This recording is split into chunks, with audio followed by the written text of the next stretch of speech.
Teman-teman yang dirahmati Allah Subhanahu wa taala, di ayat kedua surat Al-Ankabut Allah menyampaikan sebuah sindiran. Allah nyindir dengan bahasa, emangnya manusia pikir Allah akan biarin aja mereka mengatakan kami telah beriman, sementara mereka tidak diuji. Ini Allah lagi menyindir orang-orang yang selama ini berputus asa setelah beriman. Berputus asa setelah berhijrah. Berputus asa dan mengeluh setelah bertaubat. Allah lagi nyindir mereka nih. Seolah-olah Allah bilang, kenapa setelah kalian beriman malah kalian masih berkeluh kesah? Kenapa kalian setelah bertaubat malah menjadi ragu kepada Allah? Kenapa kalian setelah berhijrah malah jadi labil? Bukankah harusnya setelah kalian menyatakan kami taubat, kami hijrah, kami beriman, harusnya iman kalian makin mantap? Dan bukti bahwa iman kalian mantap apa? Bahwa ketika kalian diuji, kalian sama sekali tidak goyah. Jadi Allah Subhanahu wa taala seolah-olah mengatakan bahwa ujian adalah tabiat iman.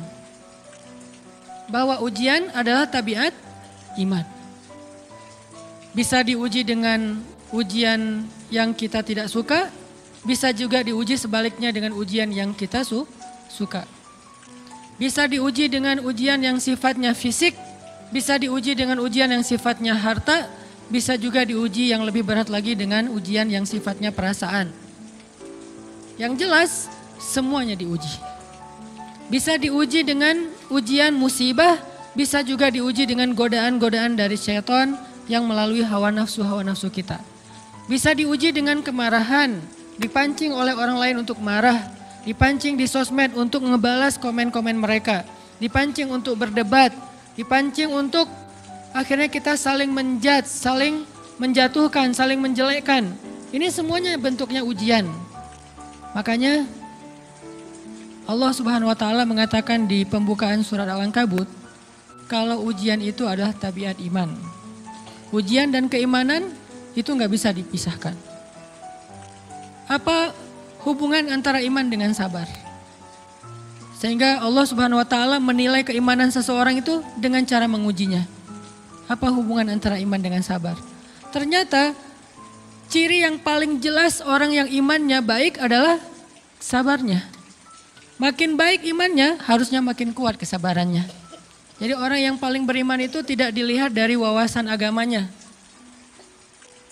Itu lebih kepada orang yang berwawasan luas, yang ilmunya banyak. Tapi belum tentu orang yang wawasannya luas adalah orang yang paling baik imannya, belum tentu. Bukankah iblis itu wawasannya luas? Dia mengerti banyak hal yang bahkan kita nggak ngerti. Iblis ngerti tentang dunia di langit. Iblis mengerti tentang alam yang ada di surga, alam yang ada di akhirat. Iblis tahu, bahkan udah masuk surga.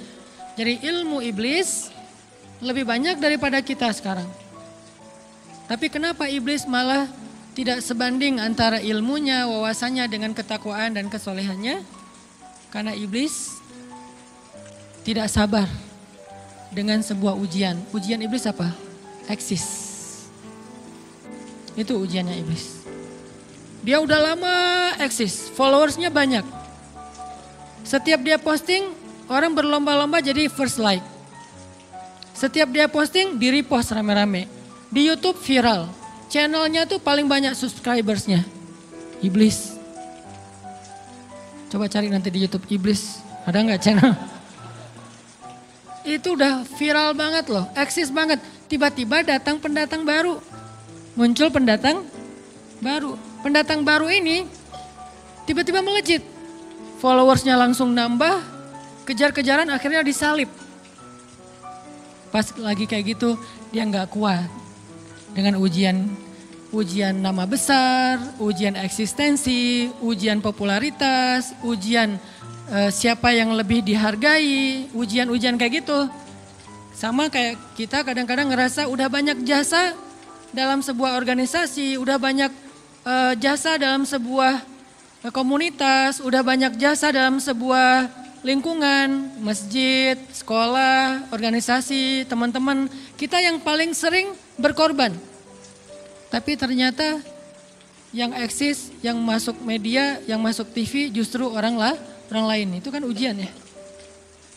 Nah ini nih yang kadang-kadang ujian namanya zulzilu, diguncang perasaannya.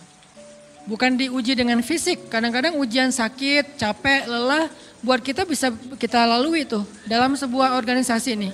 Kita lagi bikin kegiatan sosial, baksos.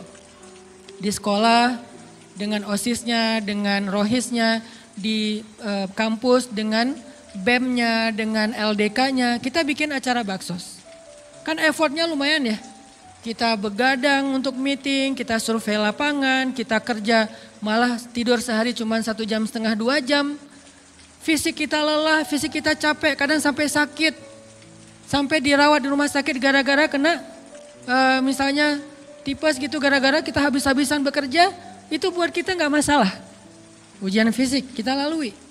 Dan besok mau ngadain lagi, kita yang paling semangat dan aktif. Nggak masalah capek juga. Nggak masalah juga kita lelah, nggak masalah kurang tidur, nggak masalah berjalan jauh, nggak masalah. Satu, ujian harta. Kita yang justru nombokin. Kita yang nalangin dulu modal-modal untuk kegiatan-kegiatan tersebut. Kalau ternyata nggak tercover dananya, akhirnya nggak bisa dibalikin talangan kita, nggak apa-apa, kita ikhlas. Kita berkorban dengan harta kita. Butuh apa? Saya bayarin. Butuh apa? Kita lewatin ujian harta. Tapi begitu ujian perasaan, kita udah capek, lelah, kurang tidur, nombokin, nalangin habis-habisan. Ternyata teman kita yang jadi ketua panitia ada kadang cuma masalah itu doang. Atau dia yang jadi PR-nya. Yang namanya PR ketika diliput oleh media kan dia yang muncul mukanya kan. Akhirnya diundang oleh misalnya hitam putih lah atau apalah. Kok dia yang muncul di sana? Atau diundang berdua tapi sampai di sana dia yang banyak ngomong, kita diam aja. Pulang-pulang pundung. Begitu besok mau ngadain lagi udah gak mau terlibat. Left group. Kenapa itu terjadi? Ujian zulzilu, perasaan. Itu yang dialamin oleh iblis. Iblis rela banget disuruh beribadah, sujud beribu-ribu tahun, kuat iblis. Kalau kita mungkin jidatnya hitam, kalau iblis mungkin udah kepala-kepalanya hitam, saking rajinnya sujud. Wah, ibadahnya udah ribuan tahun. Iblis disuruh berkorban dengan harta yang dia miliki, dia kasih aja semuanya. Tapi kalau disuruh dia ngalah dari Adam untuk memimpin alamin, menjadi khalifatullahi fil ard, menjadi pemimpin wakilnya Allah di muka bumi, buat iblis ini berat. Kenapa dia? Ana khairum min, saya lebih baik daripada dia. Saya lebih senior daripada dia. Saya lebih sehat daripada dia. Saya lebih keren daripada dia. Saya lebih. Ujian emosional, ujian ego, ujian perasaan. Itu yang lebih berat buat kita. Kadang sakit dan dirugiin orang lain, teman segala macam kita masih oke lah. Selama ini asal kita ngumpul selalu gua yang bayarin, oke deh gak usah dibahas. Baru dibahas nanti pas sakit hati. Kalau belum sakit hati kan gak dibahas kan? Gak apa-apa deh kita terus yang bayarin, kita traktirin ngopi apa segala macam. Gak pernah dibahas. Kebersit sih di benak kita, cuman gak mau dibahas. Kenapa? Udahlah biarin aja, easy going. Kemudian kayak kita yang capek harus rempong sana kemari segala macam. Selalu acaranya di rumah kita, akhirnya kita yang bayarin, kita yang rempong, nyiapin segala macam, bebersih sendiri. Tapi begitu ada yang nyakitin perasaan kita sedikit aja, semua itu balik lagi. Dari dulu ya. Nah, keluar kan? Kenapa? Dipancing oleh ujian perasaan. Jadi ternyata yang paling berat itu adalah zulzilu, diguncang perasaannya. Kita kadang-kadang habis-habisan buat seseorang, nggak masalah. Hujan-hujanan dia yang pakai jas hujan, kita nggak pakai apa-apa, nggak apa-apa. Sakit-sakitan juga, dikerok dan segala macam, biarin aja. Kalau perlu misalnya kalau bannya lagi kempes, dia naik Grab, kita dorong-dorong motor terus cari tempat segala macam sampai tengah malam. Nggak apa-apa deh buat dia. Apa sih yang nggak buat kamu? Begitu dia selingkuh, keluar semuanya. Mulai list report keuangan. Wah dulu sekian, sampai uang receh-receh juga dihitung kan ya. Kenapa bisa kayak gitu? Perasaan kan? Nah ini nih yang kita coba belajar. Mungkin malam ini kita lebih banyak membahas tentang sabar terhadap ujian perasaan. Karena banyak macam-macam ujian. Nah, gimana kita memanage perasaan kita? Gimana cara kita merecovery perasaan kita dengan bab sabar? Insya Allah nanti akan kita lanjutkan setelah selesai sholat isya. Barakallah. Bismillahirrahmanirrahim. Teman-teman yang dirahmati Allah Subhanahu wa taala, kita lanjutkan tentang masalah sabar. Terutama sabar zulzilu, ketika kita diuji dengan ujian ego, marah, perasaan, sakit hati, yang kayak gitu-gitu. Ini ujian jauh lebih berat daripada ujian fisik dan ujian harta. Termasuk rasa cinta, rasa benci, kadang itu menjadi ujian. Kenapa ujian bikin kita jadi tidak lagi logis, nggak realistis, dan kadang-kadang mengabaikan hal-hal nilai-nilai yang kita selama ini pegang sebagai satu kebenaran. Kita ngabaikan batasan-batasan syariat. Ini semuanya ujian dari Allah Subhanahu wa taala. Sehingga tidak disebut orang yang beriman kecuali ketika Allah Subhanahu wa taala melihat dia sabar dalam ujian. Kalau dia nggak sabar dalam ujian, malah di dalam pembukaan surat Al-Ankabut tadi Allah menggolongkan mereka termasuk orang-orang yang munafik. Apa arti yang orang munafik? Orang yang mengaku beriman tapi sebetulnya dia tidak beriman. Apa salah satu buktinya? Dia tidak sabar. Jadi kalau kita mau menilai diri kita mukmin atau munafik, dan ini bukan materi untuk menjudge orang lain, oh ternyata dia itu munafik, bukan. Lagi-lagi konsep kita belajar itu angle-nya untuk diri kita sendiri.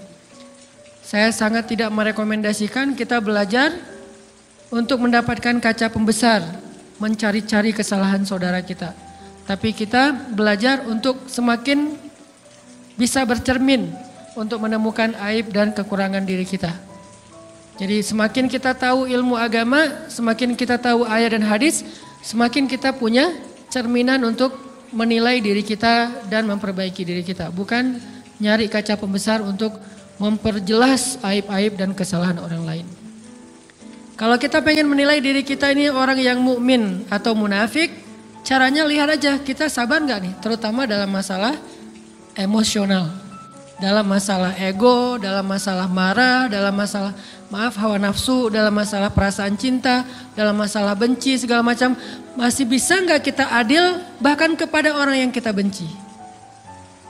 Adil kepada orang yang kita benci, adil kepada musuh sekalipun. Bahwa jangan sampai kita gara-gara gak suka kepada seseorang, kita berlaku zalim kepada dia. Jangan. Ini berarti kita harus ngelawan ego kita sendiri. Ego untuk memaafkan orang lain. Ego untuk bisa melupakan kesalahan orang lain. Ego untuk bisa berlapang dada dengan hal-hal yang gak nyaman daripada orang lain.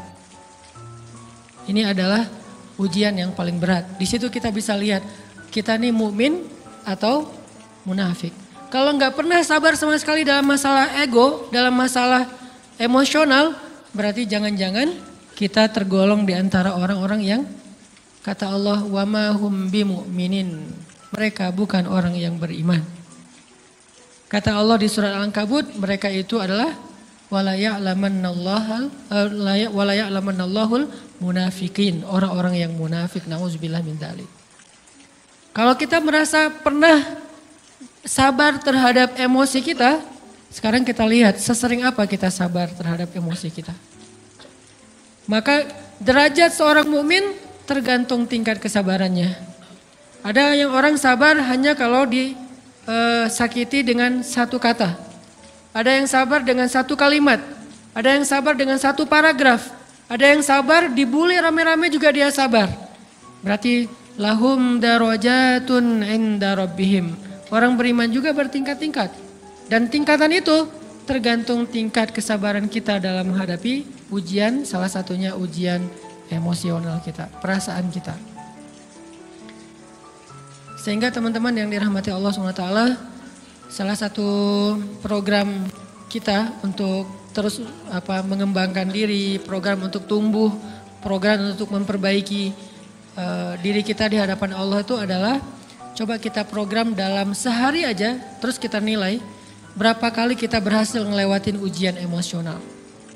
Bukan cuma marah, termasuk cinta, benci, tersinggung, sakit hati, kayak gitu-gitu. Berapa kali kita bisa berhasil melewati itu dalam sehari. Gak usah seminggu, sehari aja. Di jalan, sama temen, di grup WA, di IG, di Twitter, di mana gitu. Coba kita lihat berapa kali kita bisa menahan diri kita dan bersabar. Bukan berarti tidak respon ya, bukan berarti pasif. Kita bisa merespon tapi dengan cara yang elegan. Kita bisa merespon tanpa harus memperlihatkan emosional yang meledak-ledak. Bukan berarti ketika disakiti orang, dihina dan segala macam kita diam aja. Gak selalu kayak gitu. Kadang-kadang kita perlu merespon untuk mengklarifikasi, tabayun kalau kata orang-orang yang dalam ilmu fikih. Kita harus tabayun, tapi tabayun dengan marah itu beda. Tabayun dengan mencela itu beda. Sehingga kita mencoba menahan diri berpikir, aduh capek kalau gitu. Tapi kan ini bagian dari pembelajaran. Makin terbiasa kayak gitu, terbiasa elegan, maka otomatis jadi nggak terlalu repot lagi. Kan awal-awal bersikap pengen yang bijaksana, yang elegan, yang dewasa, itu kan kadang-kadang harus diusahain ya. Karena belum mengkarakter, harus mikir dulu gimana ya sikap yang paling dewasa, gimana ya sikap yang paling bijaksana, gimana ya sikap yang paling wise, gimana ya sikap yang paling elegan, masih mikir. Tapi setelah berkali-kali kita latihan, lama-lama itu menjadi spontanitas kita. Dan kalau udah bisa kayak gitu, insya Allah kita sudah mulai meniru nih akhlak Nabi Muhammad SAW. Ini ujian perasaan banget.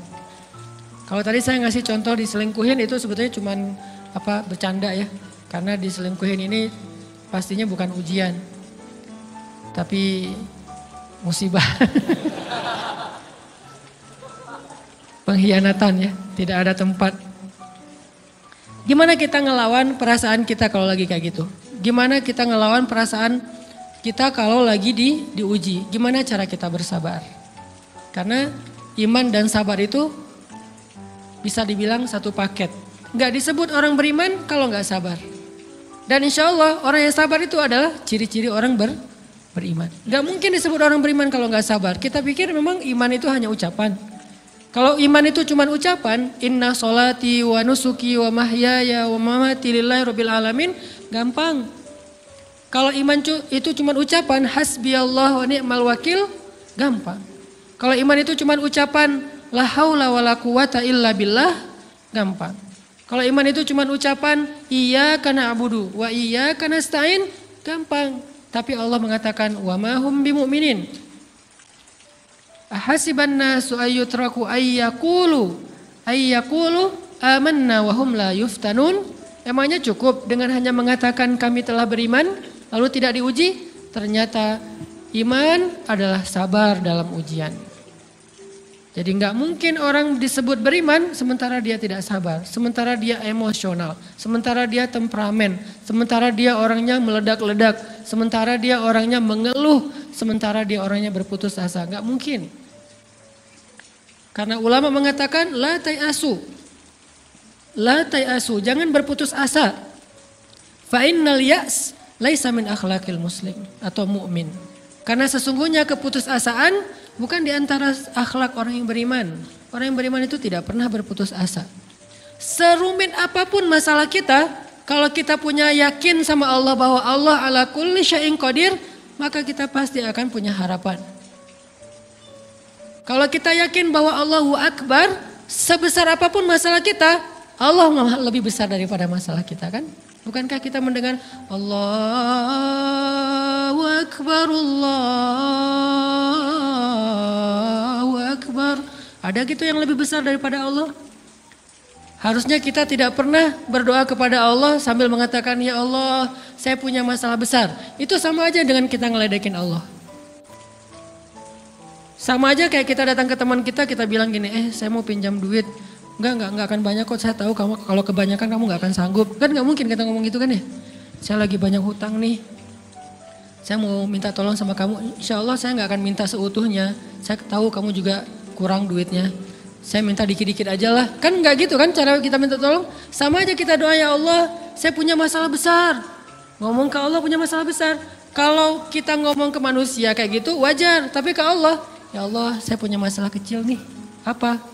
Ada hutang sedikit, berapa? 100 M.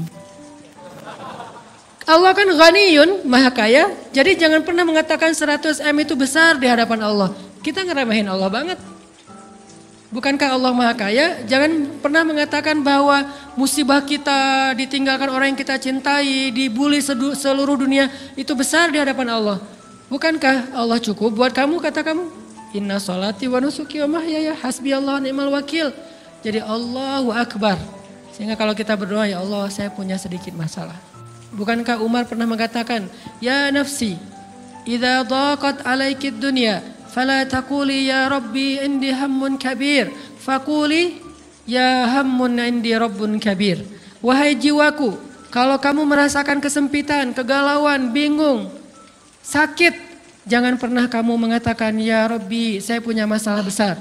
Tapi katakanlah wahai masalah saya punya Rabb yang maha besar. Iman dan harapan, berharap itu nggak bisa dipisahkan. Iman dan sabar itu nggak bisa dipisahkan. Iman dan berserah diri atau menyerahkan urusannya, tawakul atau kita nyebutnya tawakal, nggak bisa dipisahkan. Bagaimana kita mau menyebut diri kita mukmin sementara kita nggak sabar ketika diuji dengan perasaan? Alhamdulillah kalau kita selama ini masih bersabar dengan ujian fisik. Ujian fisik yang setiap hari kita alamin apa? Lelah, capek. Pulang kerja, pulang sekolah, pulang dari kampus, ngaji. Capek kan? Belum lagi macet-macetan, belum mandi pula. Dari tadi pagi, dari semalam kurang tidur. Dan segala macam, lelah, capek, ngantuk. Kadang-kadang sampai drop kesehatan kita. Kita bisa laluin itu, gak apa-apa capek-capek juga, yang penting saya pengen belajar. Jalan nih jauh-jauh, ada yang dari Sumedang, ada yang dari Lembang, ada yang dari Banjaran, dari mana-mana datang pengen ngaji. Jarak jauh gak apa-apa. Macet gak apa-apa. Lelah gak apa-apa. Habis duit gak masalah. Tapi sampai di sini kesenggol dikit aja sama teman kita. Dalam ucapan mungkin, dalam ekspresi kadang-kadang kita senyumin gak dibalas senyum. Atau mungkin hal-hal sepele. Itu bikin seolah-olah amal kita yang udah habis-habisan tadi jadi berkurang sampai habis pahalanya. Ujian perasaan. Kadang-kadang datang ke sini nggak ada rasa tidak nyaman sedikit mungkin dengan teman kita atau dengan orang yang di sebelah kita. Akhirnya kita merasa tersinggung. Akhirnya kayak jadi berlebih-lebihan. Di tangga, di pintu, pas keluar, di tempat wudhu, di mana. Hal sepele sebetulnya. Tapi mengganggunya bukan fisik kita. Yang terganggu bukan harta kita. Tapi yang terganggu perasaan kita nih. Rasa nyaman kita yang terganggu. Seolah-olah hilang semuanya. Jadi nggak berarti. Ini namanya ujian teman-teman. Mudah-mudahan kita bisa istiqomah dalam masalah perasaan ini.